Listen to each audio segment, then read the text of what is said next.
For more on this, we are now joined by GLAAD President and CEO Sarah Kate Ellis. Sarah Kate, thank you so much for being here. We were talking last hour how the FBI hate crimes report, which comes out, the most recent one in 2020, said 20% of hate crimes were against the LGBTQ community. As you know, that's a number that is going up, which is frightening to hear. Why is it, do you think, we are seeing this increase in hate crimes targeting the community? Yeah, I think it's driven by two things primarily. One is the rhetoric that's coming out from politicians.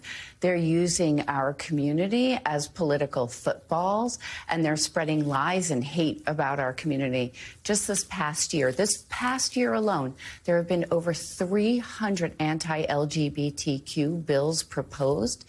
300 against a community that's not looking for anything. So I think there's that. And then couple that with social media platforms that are monetizing hate, that are monetizing lies. They're making money off of spreading hate, and they're not stopping, and they have the tools to stop it. So it's incredibly frustrating to see something like Saturday night happen when you know what's driving it. Whatever the motive comes out to be, we know that there is an increase in this culture of hate and rhetoric around our community that is resulting in real-world harm. And even a report that we're about to release shows that in the past year, there have been either 100 violent attacks or threats of violence against drag events across this country. In this country. Brunches. I mean, we're talking about brunch people. So I think that DeSantis, Boebert, they have blood on their hands on this. They have to stop spreading lies. These are lies that they're spreading, and they're causing pain and death and murder against our community, in addition to insufficient gun safety in this country.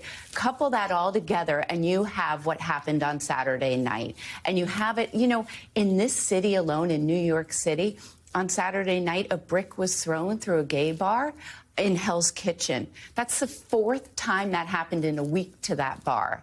So you can see whether or not the motive on Saturday night turns out to be hate, which it looks like it's pointing that way. It's still an environment and a culture that we're living in, and that politicians are leading. They're leading this hate. So we need them to stop.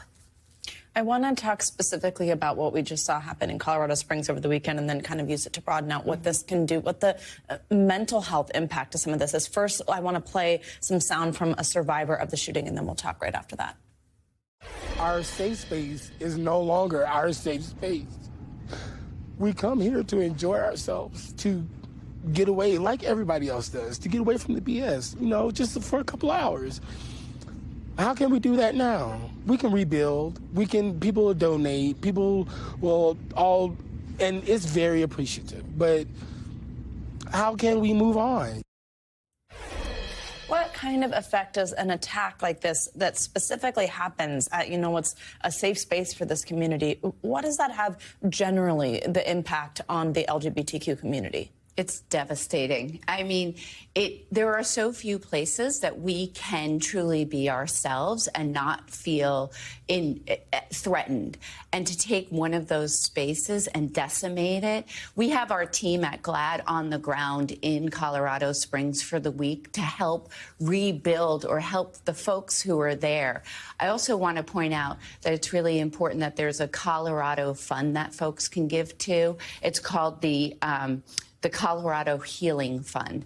It's really important, and that's verified. So if people are looking to help the community, we need mental health experts helping the community right now. And I think that our safety has always been threatened in this country as LGBTQ folks. It's getting worse, though, not better. And that's something that we really need to be looking at. The fact that it's getting worse, if you had a magic wand and can change one thing to try and reverse the trend and make things better, what do you think could do that? I think the politicians could do that. I think that they are spreading hate and they're adding to it, especially the right-wing Republican politicians. I have to say it like I see it.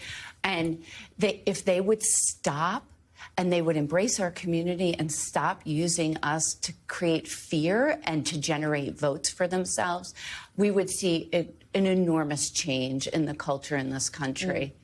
All right. Sarah Kate Ellis, thank you so much for joining us on this morning. We really appreciate hearing from you. Thanks for having me. Thank you.